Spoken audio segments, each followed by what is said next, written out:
ninkan waxaa la yidhaahdaa Sharmaake wuxuu ka soo jeedaa qoys wanaagsan waa nin aqoon leh dhalinyarana ah oo shaqaysta iskana kafeeya noloshiisa aasaasiga ah da'diisuna waa 30 jir Sharmaake hal arrin ayaa ku taagan arrinkaasoo ah inuu raadinayo gabadh dhammaystiran oo uu la wadaago noloshiisa gabadh kasta oo uu la kulmaa wuxuu ku arkaa goldalool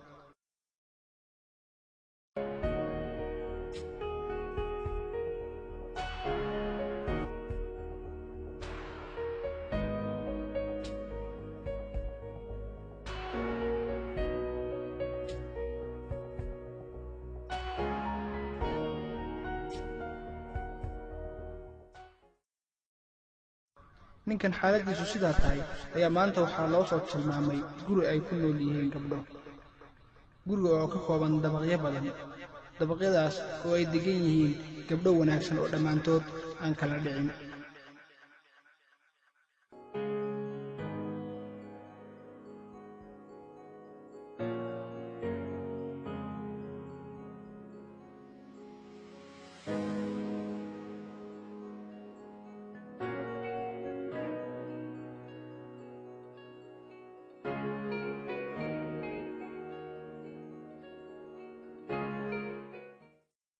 gurigan wuxuu ka kooban yahay dabaqyo badan mid walbaaba waxaa ku nool gabdho wanaagsan gabdhahaas oo leh dabeecad wanaagsan qurux iyo aqoon diimeed kuna wanaagsan barbaarinta carruurta iyo ka warhaynta nimankooda waan hubnaa inaad ka heli doonto balse ogow dabaqa aad ka gudubtahay dib ugu soo laaban maysid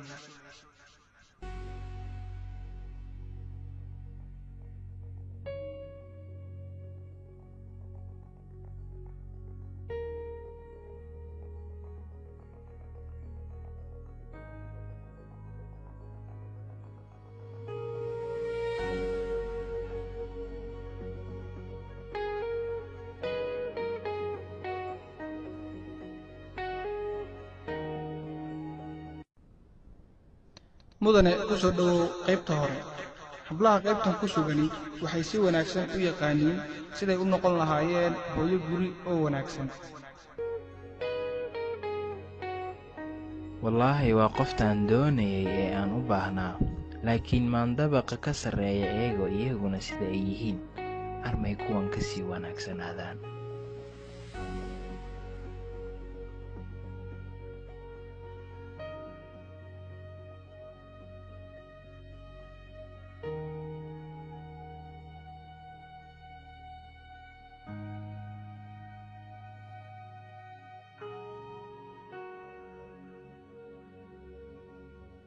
haddaba mudane haddii aad ku soo qanci weyday gabdhihii aad ku soo aragtay qaybtii hore gabdhaha qaybtan ku sugani waa gabdho si wanaagsan u soo bartay siday u noqon lahaayeen hooyo guri oo wanaagsan intaa waxaa u dheer waxay yaqaanaan sida loo tarbiyadeeyo carruurta maasha allah waa taan rabay laakiin maan qaybta ka sii sarraysa soo eego hablaha ku sugan armay qaybtan ka sii wanaagsan yihiin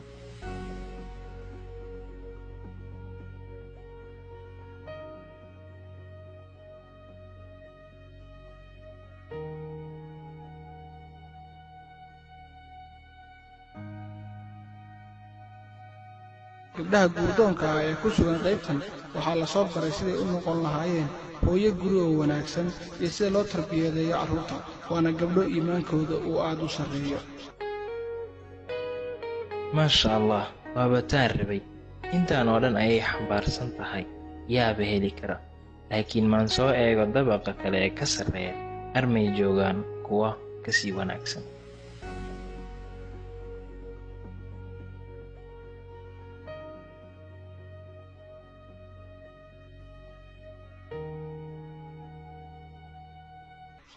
gabdhaha guurdoonka ah ee ku sugan qaybtan waa gabdho la soo baray siday hooyo guri oo wanaagsan u noqon lahaayeen carruurta sida loo tarbiyadeeyana yaqaan iimaan wanaagsan leh oo dhinaca diinta ku wanaagsan waana gabdho qurxa badan oo dayax 15 ah u eg intaa kuma ekee waa gabdho u carbisan sidii ay u koolkoolin lahaayeen raggooda waan hubnaa inaad ka heli doonto hablaha ku sugan qaybta tan mudane waaba intaan rabay oo haddii qaybtan hablaha sidan ahi ku sugan yihiin kan ka sarreeya maxaad moodaa iga walee fadhi iima yaal waa inaan kan ka sarreeyaa aan aadaa oon soo eegaa.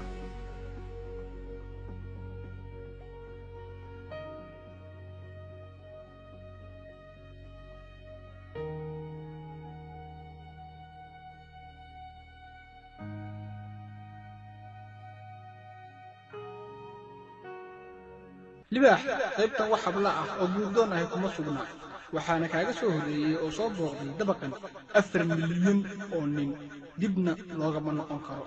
waa ka xumahay ibtilada ugu habsatay.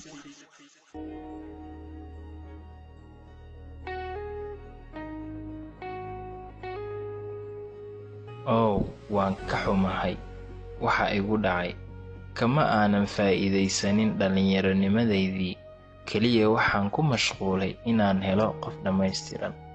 sahankaygii guurdoonka waxaan soo bilaabay anoo dhallinyaro ah. si aan u helo qof dhammaystiranna waxay igu qaadatay 20 sannadood. waxaan ilaaway in adduunyadan uusan joogin qof dhammaystiran. sidoo kale waxaan ilaaway xadiidkii rasuulkeenna sallallahu calayhi wasallam uu yidhi, haweenka waxaad ku doorataan 4: diinteeda, maalkeeda, nasabkeeda iyo quruxdeeda. haddaba iga dambeeyow yuusan waqti kaa lumin. fasirka qisada. arrinkan wuxuu ku dhacaa rag iyo dumar badan, waana wax caadi ka ah adduunka. qof walbaaba wuxuu raadinayaa qof dhammaystiran. adduunyadana maba joogo qof dhammaystiran. midda kale adiguba ma dhammaystirnid, marka sidee baad ugu fakaraysaa inaad hesho qof dhammaystiran? aanu dhaadhaco dulucda qisada. sharmaarka markuu soo galay sahanka guurdoonka waxay da'diisu ahayd ama uu jiray 30 sano. si uu u helo qof dhammaystiranna waxay ku qaadatay muddo dheer.